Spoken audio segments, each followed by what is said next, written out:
안녕하십니까. 오늘은 세종실록에서 찾아낸 사면 이야기를 해볼까 합니다. 세종은 죄수들을 자주 용서하다가 도둑방지에 실패한 것으로 판단되기 때문입니다. 사면이라는 것은 죄수 입장에서는 더없이 반가운 제도였지요. 법을 어기고 힘들게 벌을 받고 있는 사람에게 이제 그만 됐으니까 집으로 돌아가도 좋다라고 풀어주는 거잖아요. 그런 사면은 잘 아시듯이 크게 일반 사면과 특별 사면으로 나눠집니다.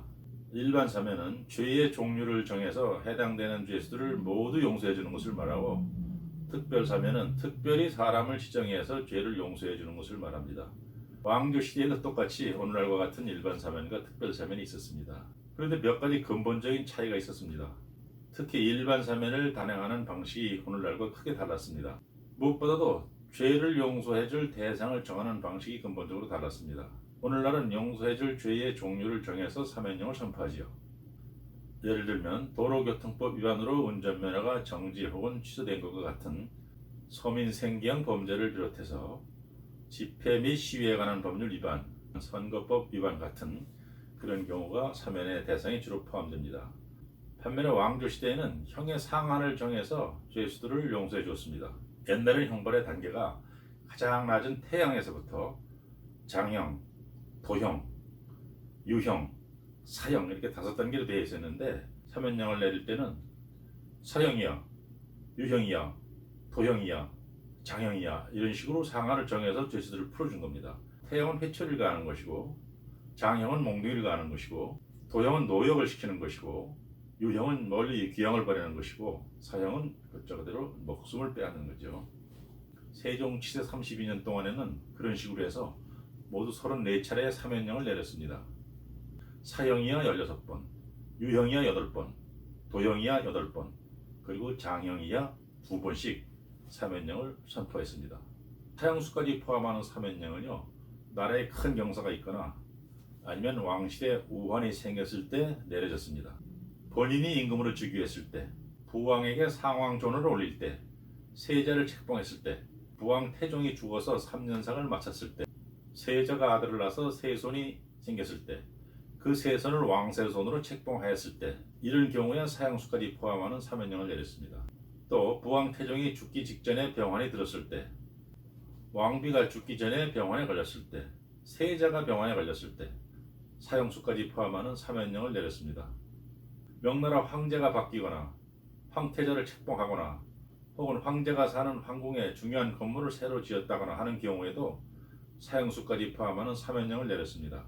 모두 34차례 행해진 사면 가운데 18번은 농사철인데 오래도록 비가 오지 않아서 가뭄이 극심하거나 또는 비가 너무 많이 와서 홍수가 났거나 하는 경우에 행해진 사면이었습니다. 가뭄이나 홍수 같은 재앙이 닥치면 형벌을 잘못 써서 하늘이 천벌을 내리는 것으로 여기고 죄수들을 대거 용서했던 것이지요.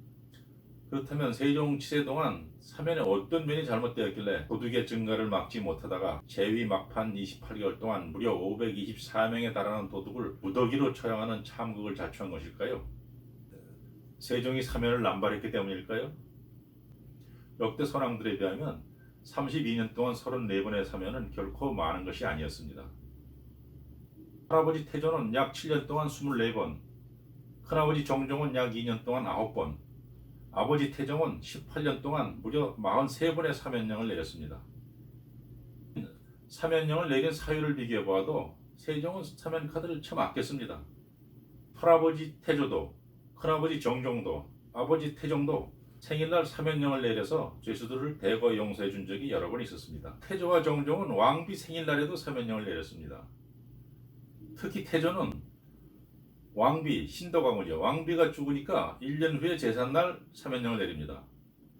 하지만 세종은 32년을 임금으로 있으면서 단 한 차례도 생일 사면을 하지 않았습니다. 생일 사면은 고사하고 생일 잔치도 어쩌다가 한 번씩만 했습니다.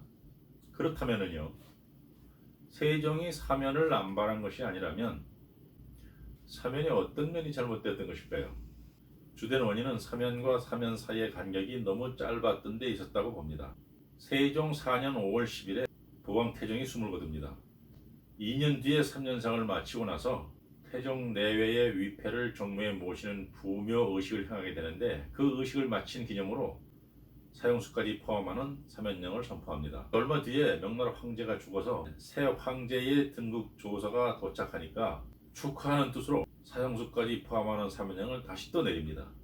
해가 바뀌어서 농사철이 되었는데도 오랫동안 비가 내리지 않으니까 관례대로 사면령을 선포합니다.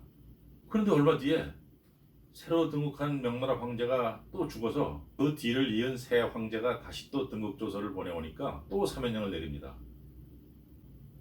불과 13개월 동안에 4차례에 걸쳐서 사면령을 내린 셈이 됩니다. 그랬으니 도둑들이 법을 무서워했을 리가 없지요. 이후로도 아주 짧은 기간에 사면이 여러 차례 겹치는 경우가 여러 번 있었습니다. 그뿐만 아니라 가뭄, 무더위, 맹추위, 농번기 등을 이유로 죄수들의 구금을 풀어준 적이 33번이나 있었습니다.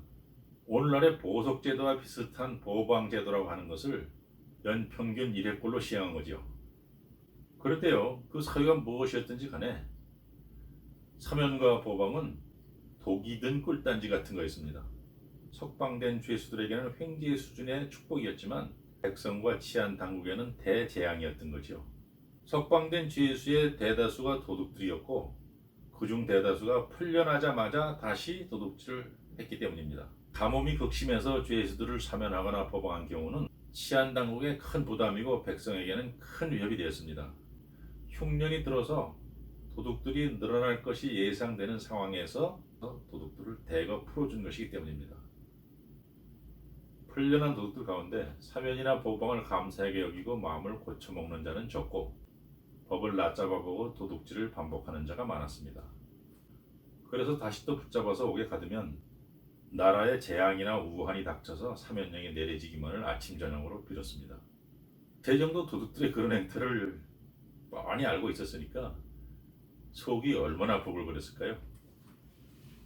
결론을 맺자면 세종이 재위 막판 28개월 동안 524명에 달하는 도둑을 무더기로 처형한 것은 용서의 함정에 빠졌기 때문이라고 해도 무방할 것입니다. 역대 어느 임금보다도 어진 정치를 훌륭하게 펼쳐보려고 굳게 마음을 먹었지만 생각지 못한 법경들이 쉴 새 없이 나타나는 바람에 의외성의 덫에 걸린 것이다 라고 저는 생각을 합니다. 오늘 이야기는 여기까지입니다. 감사합니다.